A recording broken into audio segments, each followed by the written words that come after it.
Xin chào các bạn.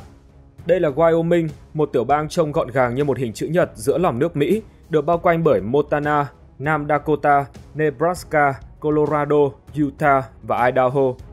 Từ xa nhìn lại, nó có vẻ đơn giản, thậm chí là khiêm tốn đến mức có thể bị lướt qua trên bản đồ. Trong khi các thành phố lớn cạnh tranh nhau bằng những ánh đèn rực rỡ và nhịp sống hối hả, thì Wyoming lại âm thầm khơi dậy sự tò mò, như thể đang giữ một bí mật mà chỉ những ai thật sự quan tâm mới có thể khám phá. Vậy đâu là những sự thật khiến vùng đất tưởng như bình lặng này trở nên khác biệt? Các bạn hãy cùng 5 phút thôi khám phá qua video ngày hôm nay nha!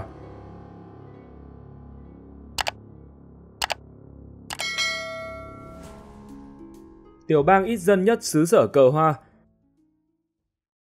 Nếu bạn thấy đất nước Lào đã là thưa dân với diện tích 236.800 km2 cùng dân số 7,69 triệu người, thì khi đến tiểu bang Wyoming, bạn sẽ thấy nó là một cái gì đó hoàn toàn khác biệt, khi mà diện tích của tiểu bang này lên đến 253.335 km2, rộng hơn cả đất nước Lào, nhưng dân số chỉ khoảng 587.618 người.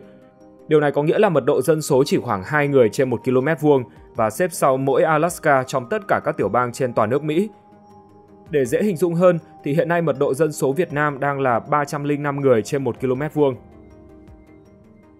Lý do khiến nơi đây có dân số khiêm tốn như vậy là bởi nhiều yếu tố kết hợp, từ địa lý, kinh tế đến lịch sử. Đầu tiên thì địa hình của tiểu bang chủ yếu là cao nguyên, lại bị chia cắt bởi các dãy núi lớn chạy theo hướng Bắc Nam, tạo ra cảnh quan với những đỉnh núi treo leo, thung lũng sâu và các vùng đất gồ ghề. Trong khi khí hậu bán khô hạn làm cho nhiệt độ mùa hè có thể lên đến 38 độ C và mùa đông xuống tới âm 39 độ C, cộng với lượng mưa trung bình chỉ 391 mm đã khiến nông nghiệp quy mô lớn khó phát triển. Chưa dừng lại ở đó, giao thông nội bang chủ yếu dựa vào đường bộ, nhưng khoảng cách xa xôi giữa các trung tâm dân cư khiến việc di chuyển, vận tải và tiếp cận dịch vụ trở nên khó khăn. Còn sân bay thì có quy mô khá nhỏ, khiến tiểu bang phải dựa vào các trung tâm giao thông lớn hơn ở xung quanh, như sân bay quốc tế Denver của Colorado. Thêm vào đó, Wyoming không có được cú hích phát triển như cơn sốt vàng của người hàng xóm Colorado, nơi có dân số gấp 10 lần tiểu bang này, dù gần như tương đồng nhau về mặt địa lý. Hơn nữa, sự vắng bóng của các cơ quan liên bang trong Thế chiến thứ hai và chiến tranh lạnh cũng làm cho vùng đất này bỏ lỡ cơ hội phát triển như các tiểu bang trung tâm khác. Từ đó đến nay, Wyoming tiếp tục lệ thuộc vào ngành năng lượng, đặc biệt là than, dầu khí và khí đốt, với đặc trưng là bùng nổ và suy thoái.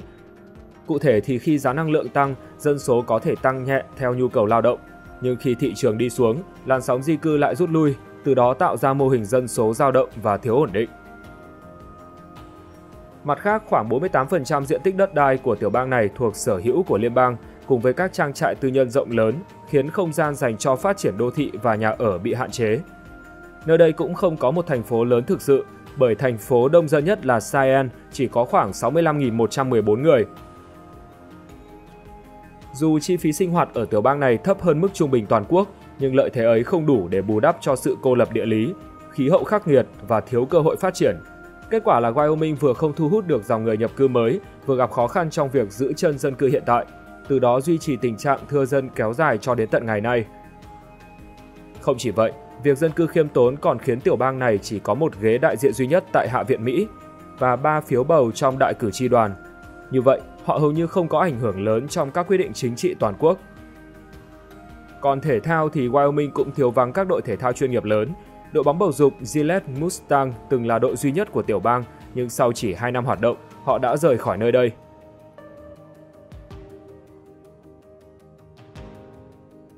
Một trong những nơi trắng nhất nước Mỹ. Theo số liệu thống kê, người da trắng là nhóm chủng tộc lớn nhất ở Wyoming với 498.371 người, tương đương 85,96% tổng dân số.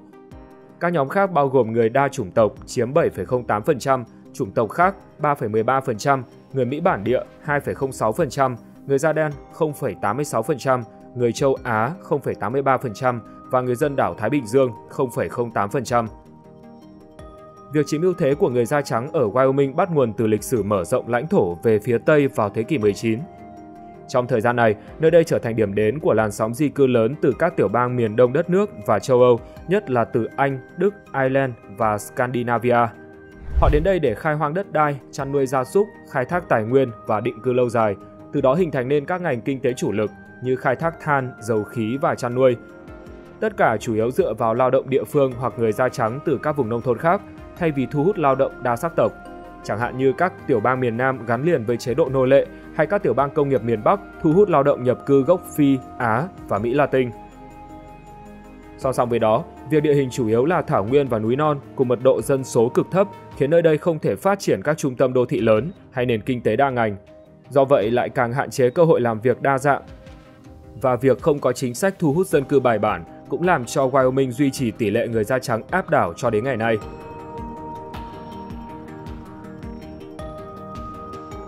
Sở hữu quả bom hẹn giờ nguy hiểm nhất thế giới. Nằm tại khu vực Tây Bắc Wyoming, Yellowstone không chỉ là công viên quốc gia đầu tiên của Mỹ mà còn được ghi nhận rộng rãi là công viên quốc gia đầu tiên trên thế giới. Ước tính vào năm 2024, nơi đây thu hút hơn 4.744.353 lượt khách tham quan.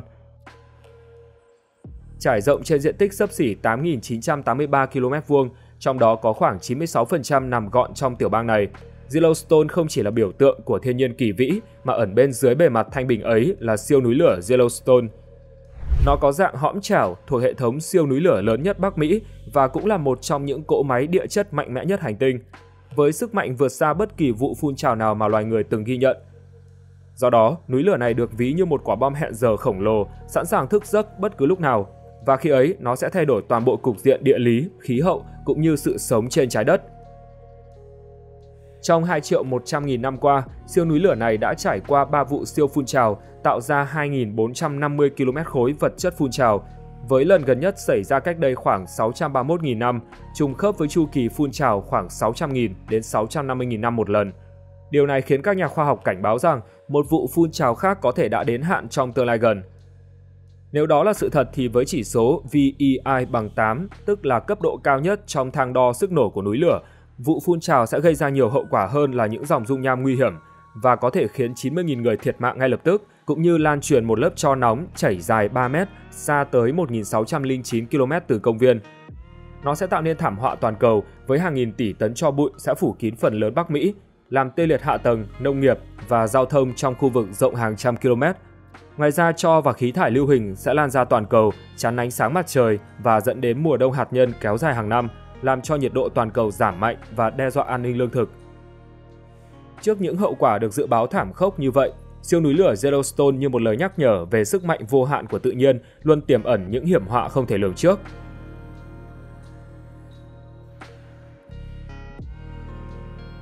Vùng đất ngoài hành tinh. Không chỉ sở hữu công viên quốc gia với các dạng địa chất độc đáo, Wyoming còn có những vùng đất kỳ lạ tưởng như thuộc về một hành tinh khác ngoài trái đất. Đầu tiên chắc phải nhắc đến sa mạc đỏ.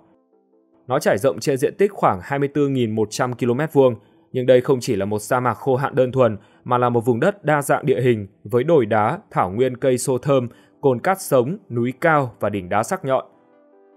Trong đó nổi bật nhất là dải cồn cát Kilpatrick trải dài gần 90 km. Đây được xem là hệ thống cồn cát sống lớn nhất Bắc Mỹ, tạo nên khung cảnh như tranh vẽ và đóng vai trò như hồ chứa độ ẩm tự nhiên, nuôi dưỡng thảm thực vật bản địa và hỗ trợ sự sống của nhiều loài động vật quý hiếm. Chẳng hạn như đàn linh dương sừng nhánh di cư lớn nhất trong số 48 tiểu bang lục địa xứ sở cờ hoa và đàn nai sừng tấm sa mạc lớn nhất thế giới. Về địa chất thì sa mạc đỏ là một di sản tích tụ từ hàng triệu năm hình thành. Các lớp trầm tích cổ xưa từ hồ nước đã tích tụ dày hàng nghìn mét, tạo nên một vùng đất giàu tài nguyên với than đá, khí metan, trona và dầu đá phiến. Trong khi lớp oxit sắt dày cũng tạo nên màu đỏ cam cho đất đá, còn khí hậu và điều kiện khắc nghiệt lại làm cho nơi này được ví như sao hỏa trên trái đất. Chúng ta cũng không thể bỏ qua Hell's Half Acre, hay còn được gọi là nửa mẫu Anh của địa ngục. Nơi đây là một khu vực đá gồ ghề, nổi bật với các khe núi sâu, hang động và những khối đá bị xói mòn, tạo nên khung cảnh hoang sơ, kỳ quái và khác thường. Khi nhìn từ xa, nó gợi lên cảm giác như một mảnh đất ngoài hành tinh và trở thành lựa chọn lý tưởng để làm bối cảnh cho hành tinh Glendathu trong bộ phim khoa học viễn tưởng về chiến tranh vũ trụ Starship Troopers. Cách đó khoảng 181 km là bếp của quỷ Devil's Kitchen. Khu vực này là một kỳ quan địa chất được hình thành từ kỷ phấn trắng. Trải qua hàng triệu năm bị bào mòn bởi gió, nước và bão, nơi đây đã để lại những khe núi dốc đứng, mỏm đá nhọn hoắt và các khối đá màu sắc phong phú. Đặc biệt nó còn sở hữu nhiều khối đá trông giống dạ dày khủng long hay lớp đá mã não nhỏ như mẫu vật trưng bày. Chính vẻ hoang sơ kỳ quái ấy đã khiến bếp của quỷ được ví như một lát cắt độc đáo của vũ trụ và thường được so sánh với thế giới kỳ lạ trong các bộ phim viễn tưởng. Một địa điểm thú vị khác là tháp quỷ hay Devil's Tower.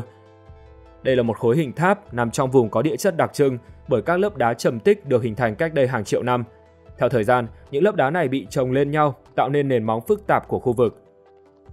Đến khoảng 40 triệu năm trước, magma từ sâu trong lòng đất xâm nhập vào các lớp đá trầm tích này và nguội chậm lại, hình thành nên khối đá cứng gọi là porphyry phonolith, một loại đá núi lửa với các tinh thể sáng màu nổi bật. Khi các lớp đá xung quanh bị xói mòn bởi mưa, tuyết, gió và băng, phần đá cứng này dần lộ ra và rồi trở thành ngọn tháp đá sừng sững như ngày nay. Với hình thù kỳ lạ và ấn tượng, Devil's Tower từ lâu đã trở thành biểu tượng gắn liền với các hiện tượng siêu nhiên như UFO. Hình dáng độc đáo của nó đã truyền cảm hứng cho nhiều câu chuyện kỳ bí và xuất hiện nổi bật trong văn hóa đại chúng. Tiêu biểu là trong bộ phim về người ngoài hành tinh Close Encounters of the Third Kind của Steven Spielberg. Ngày nay, vùng đất này là trung tâm của lễ hội Devil's Tower UFO Rendezvous Festival, nơi quy tụ những người đam mê hiện tượng ngoài hành tinh và các nhà nghiên cứu không gian. Tại thị trấn Hulett gần đó, nhiều người tham gia đã kể lại những cuộc chạm trán kỳ lạ, như trường hợp của Travis Walton, người tuyên bố từng bị tàu UFO bắt cóc, hay Lori Tucker, người đã tin vào UFO từ năm 12 tuổi. Không chỉ vậy, Wyoming còn là một trong những điểm nóng để nghiên cứu các hiện tượng UFO và UAP, tức vật thể bay không xác định và hiện tượng dị thường không xác định. Theo Trung tâm Báo cáo UFO Quốc gia, đã có tổng cộng 421 trường hợp được ghi nhận nhìn thấy UFO và UAP tại tiểu bang này kể từ năm 1995, mà chủ yếu là ở thành phố Cheyenne với 50 vụ.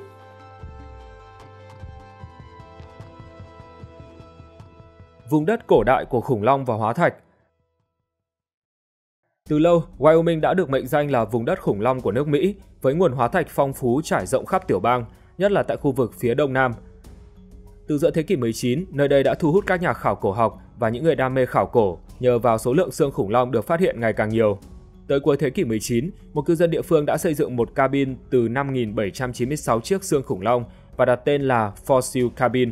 Cho đến nay nó vẫn còn tồn tại và trở thành biểu tượng sống động cho mối liên hệ sâu sắc của tiểu bang với di sản tiền sử. Bên cạnh đó, các bảo tàng như Trung tâm khủng long Wyoming và bảo tàng Tate tại cao đẳng Casper cũng sưu tầm và trưng bày nhiều mẫu vật quý hiếm. Trong đó có Jimbo, một mẫu siêu khủng long thằn lằn được tìm thấy vào năm 1995. Ngoài ra, Wyoming còn là nơi phát hiện ra mẫu voi mammoth Columbia lớn nhất ở Bắc Mỹ vào năm 2006. Mẫu vật này cùng với một con khủng long bạo chúa được tìm thấy gần thị trấn Lux đã làm phong phú thêm bộ sưu tập khảo cổ địa phương. Vào năm 2025, nơi đây tiếp tục làm giới khảo cổ ngạc nhiên khi gần thị trấn Du Bois đã phát hiện ra hóa thạch khủng long có niên đại 230 triệu năm. Đây được xem là hóa thạch khủng long lâu đời nhất ở Bắc Mỹ với tên gọi là Advatum Banduevech. Trong khi khu di tích khủng long Red Gulch cũng là một điểm đến nổi bật với khoảng 1.000 dấu chân khủng long thời kỳ giữa kỷ Jura được in trên lớp đá vôi cổ.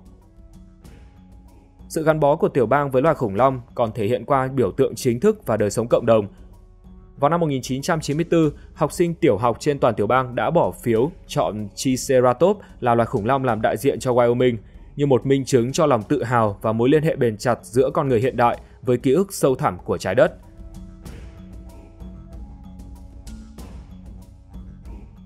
Không giáp biển nhưng lại sở hữu hàng chục hòn đảo. Nghe có vẻ mâu thuẫn, nhưng giữa lòng một tiểu bang không hề giáp biển như Wyoming lại ẩn chứa hàng chục hòn đảo thơ mộng.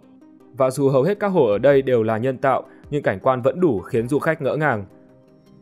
Trên thực tế, họ có tới 32 hòn đảo đã được đặt tên, nằm rải rác trong các hồ lớn như Jackson, Yellowstone và trên sông Green. Trong số đó, hồ Jackson có số lượng đảo lớn nhất khi chiếm khoảng 1/3 tổng số đảo toàn tiểu bang. Còn hồ Lake, dù nhỏ hơn, lại là nơi trú ngụ của những hòn đảo mang vẻ đẹp tĩnh lặng giữa khung cảnh núi non hùng vĩ, nổi bật là đảo Mystic ở phía bắc và Boulder ở phía nam. Trong khi hồ Yellowstone là một biểu tượng của công viên quốc gia Yellowstone, cũng sở hữu những hòn đảo góp phần tô điểm thêm cho vùng hồ giàu sinh học này.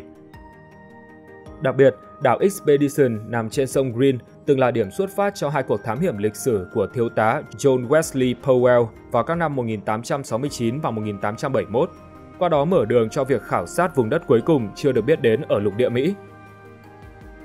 Với việc sở hữu những hòn đảo thú vị ấy, Wyoming đã chứng minh rằng ngay cả khi đặt chân tới một tiểu bang không giáp biển, chúng ta vẫn có thể tìm thấy vẻ đẹp thủy sinh độc đáo và giá trị lịch sử đáng kể.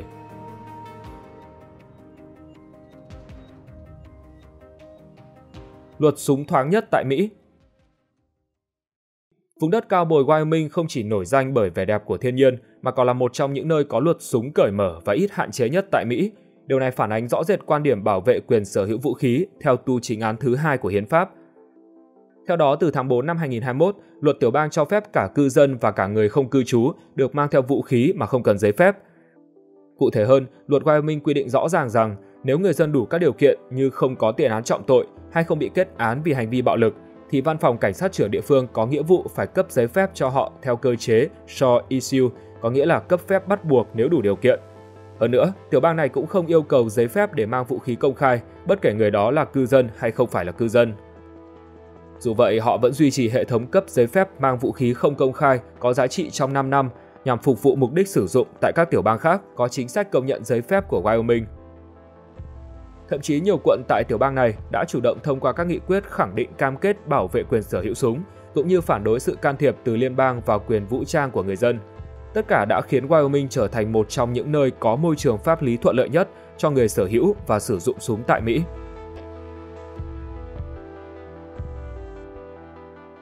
Thống đốc dự lễ nhậm chức với đôi giày từ gia tội phạm. John Eugene Osborne, thống đốc thứ 3 của tiểu bang Wyoming, là một nhân vật lịch sử đặc biệt. Trước khi bước vào con đường chính trị, ông từng là một bác sĩ tại thị trấn Rawlins. Trong thời gian hành nghề, John Eugene Osborne đã tiến hành nhiều ca khám nghiệm tử thi và nổi bật nhất là trường hợp của Big Nose George Parrott, một tên cướp khét tiếng bị bắt giữ và xử tử. Nhưng điều khiến câu chuyện trở nên khác thường lại nằm ở hành động sau đó của vị bác sĩ này. Thay vì chỉ hoàn thành công việc như một bác sĩ pháp y thông thường, ông đã đưa ra một quyết định gây sốc, đó là sử dụng phần da của Parrott để làm thành một đôi giày tây. Dù điều đó có thể khiến nhiều người đưa ra các ý kiến trái chiều, nhưng nó không cản bước Osborne trên con đường chính trị. Trái lại, ông không những trúng cử thống đốc mà còn tự tin mang đôi giày ấy trong buổi lễ nhậm chức, làm cho công chúng không khỏi ngạc nhiên. Sau khi kết thúc nhiệm kỳ thống đốc, Osborne còn được bầu làm đại diện của Wyoming tại Quốc hội Mỹ vào năm 1897 và phục vụ trong suốt 2 năm tiếp theo.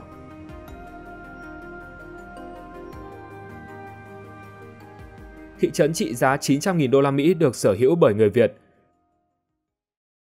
Vào năm 2013, thị trấn nhỏ Beaufort nằm dọc theo xa lộ liên tiểu bang 80 giữa thành phố Cheyenne và Laramie của tiểu bang Wyoming đã gây chú ý khi được bán với giá 900.000 đô la Mỹ, dù chỉ có một người sinh sống.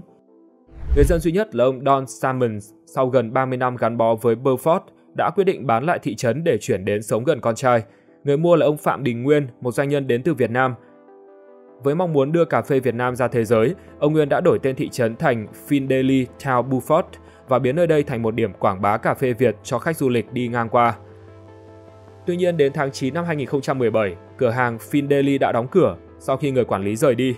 Dù vậy, trạm xăng và cửa hàng tiện lợi tại đây vẫn tiếp tục hoạt động, ít nhất là đến tháng 8 năm 2021. Sở hữu những lễ hội độc nhất vô nhị.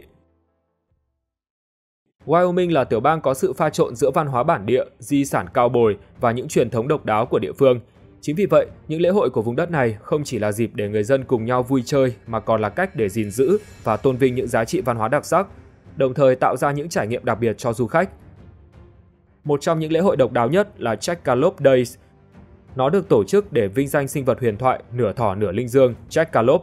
Đây là một truyền thuyết nổi tiếng trong văn hóa dân gian miền Tây nước Mỹ, bắt nguồn từ thị trấn Douglas, nơi người dân từ lâu đã coi Jackalope như một biểu tượng vui nhộn và độc đáo của địa phương. Khi đến với lễ hội, người tham gia có thể chiêm ngưỡng những cuộc thi và các hoạt động vui nhộn gắn liền với sự pha trộn giữa tưởng tượng và thực tế. Tiếp theo là lễ hội Mountain Man Rendezvous. Đây là dịp để mọi người hóa trang thành những thổ dân Mỹ và thợ săn xưa, qua đó tái hiện lại cuộc sống của những người dân miền Tây trong thế kỷ 19. Ở đó, du khách có thể tham gia vào các trò chơi dân gian, bắn cung hay tìm hiểu về các kỹ năng sinh tồn của những người tộc bản địa. Cuối cùng là Snowmobile Hill Climb. Đây là một trong những lễ hội thể thao mùa đông đặc sắc nhất tại Wyoming, dành cho những người đam mê tốc độ và mạo hiểm. Khởi nguồn từ năm 1975 như một cuộc thi leo đồi nhỏ giữa các tay lái địa phương.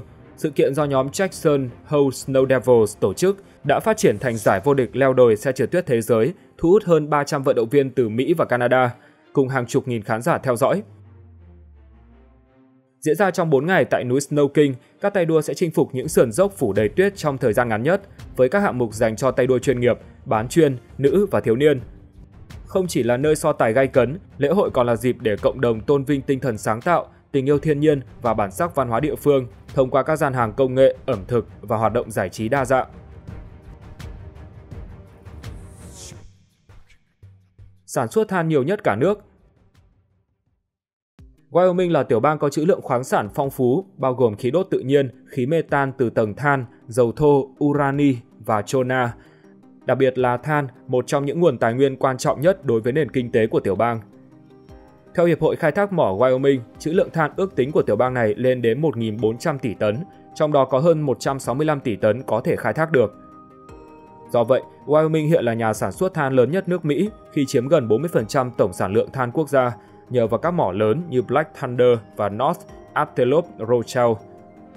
Do than ở đây chủ yếu là loại bitum phụ với hàm lượng lưu huỳnh thấp nên nó đáp ứng được các tiêu chuẩn môi trường và đóng góp quan trọng vào nền kinh tế của tiểu bang, tạo ra việc làm, thu thuế và xuất khẩu.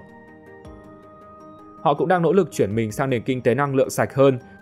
Nhờ sự hỗ trợ từ chính phủ liên bang với cam kết hơn 500 tỷ đô, tiểu bang đã triển khai chương trình hỗ trợ xin tài trợ của Wyoming để giúp các cộng đồng địa phương tiếp cận nguồn vốn và đầu tư vào nghiên cứu các công nghệ năng lượng sạch, chẳng hạn như thu giữ và lưu trữ carbon.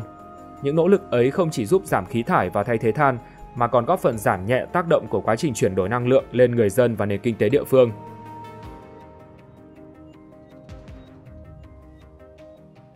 Từ thiên đường thuế nội địa đến thủ phủ Bitcoin. Nhờ nguồn thu ổn định từ ngành khai thác nhiên liệu hóa thạch, người dân Wyoming từ lâu đã quen với một môi trường thuế gần như bằng không.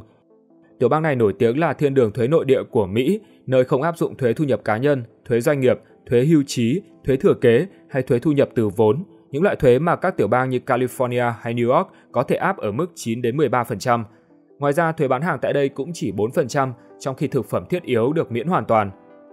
Luật thuế của Wyoming còn miễn nhiều loại tài sản như hàng tồn kho, thiết bị khai thác, cổ phiếu và tiền mặt, đồng thời kiểm soát chặt chẽ thuế tài sản với mức trần quy định. Với hệ thống thuế cực kỳ ưu đãi, nơi đây đã trở thành lựa chọn hàng đầu cho các cá nhân giàu có và doanh nghiệp muốn giảm thiểu nghĩa vụ thuế. Thậm chí họ còn giấu danh tính thực sự của chủ sở hữu công ty, tương tự như các thiên đường tài chính ở nước ngoài là Panama hay quần đảo Virgin thuộc Anh. Tuy nhiên, điều ấy lại khiến tiểu bang này trở thành điểm nóng trong các cuộc tranh luận về minh bạch tài chính và chống rửa tiền, buộc họ gần đây phải siết chặt luật giám sát đối với các công ty có vỏ bọc nước ngoài. Dẫu vậy, nhờ các nguồn thu vững chắc như tiền bản quyền khoáng sản liên bang với khoảng 638 triệu đô, thuế khai thác tài nguyên là 758 triệu đô, đầu tư tài chính 792 triệu đô và thuế bán hàng là 1,28 tỷ đô, Wyoming vẫn duy trì được ngân sách gần 3,9 tỷ đô mỗi năm mà không cần dựa vào đánh thuế thu nhập. Cũng chính môi trường thuế và pháp lý đặc biệt này đã đặt nền móng cho tiểu bang này trở thành thiên đường Bitcoin mới nổi của nước Mỹ. Là tiểu bang ít dân nhất cả nước khi chưa đến 600.000 người, nhưng đây là một trong những nơi đầu tiên xây dựng hành lang pháp lý rõ ràng và thân thiện cho công nghệ blockchain và tài sản số. Từ năm 2016, hơn 45 đạo luật về tiền điện tử đã được thông qua, bao gồm việc công nhận quyền sở hữu tài sản kỹ thuật số, cho phép các ngân hàng lưu ký tiền mã hóa và hỗ trợ thành lập các công ty tài chính phi tập trung. Thêm vào đó, Wyoming còn đang phát triển Wyoming Stable Token, một loại tiền ổn định được bảo chứng bởi chứng khoán kho bạc Mỹ, không chỉ để sử dụng trong tiểu bang mà còn hướng đến thị trường toàn cầu, từ đó mang lại nguồn thu lãi suất cho hệ thống giáo dục. Với sự hậu thuẫn từ chính quyền tiểu bang, luật pháp thuận lợi, thuế suất gần như bằng không và cơ chế bảo mật danh tính cao, Wyoming đã trở thành điểm đến lý tưởng cho những cá nhân, tổ chức và công ty blockchain muốn phát triển trong môi trường tự do và ít bị ràng buộc bởi các quy định liên bang. Và trên đây là những sự thật thú vị về tiểu bang Wyoming. Xin chào và hẹn gặp lại các bạn trong những video tiếp theo.